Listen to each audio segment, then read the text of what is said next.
6 to 9 months అనేది weaning time అండి. Very very important time. Because ఈ టైంలో చాలామంది పిల్లల్ని మనము తల్లిపాల నుంచి కొత్త ఫుడ్ ఇంట్రడ్యూస్ చేయడం స్టార్ట్ చేస్తాము. But there is lot of confusion running in the minds of parents when you think about weaning food.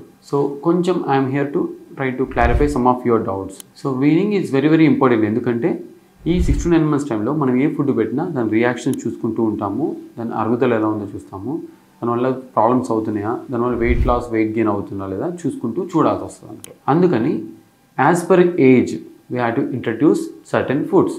First let's discuss about cereals. So cereals అనేది most common staple food diet. మన Indian కల్చర్లో cereals వాడతాము. So ఏమేమి ఎప్పుడు వాడాలి? So starting from 6 months to 9 months age. So first most important food to wean is rice or wheat. So rice అంటే అన్నం కానీ లేదా గోధుమలు కానీ మనం ఇంట్రడ్యూస్ చేసుకోవచ్చు. So most of the Indian కల్చర్లో most of the people will buy over the counter products వాడతారు. సో అదేవిధంగా మనం ఇంట్లో కూడా ప్రిపేర్ చేసుకోవచ్చు. సో ప్రిఫరబుల్లీ రోస్ట్ ద రైస్ని బియ్యంని రోస్ట్ చేసుకొని గ్రైండ్ చేసుకొని స్టోరేజ్ యాజ్ లైక్ సెర్లాక్ లాగా స్టోరేజ్ పెట్టుకోవచ్చు. అదేవిధంగా గోధుమలు కూడా అంతే.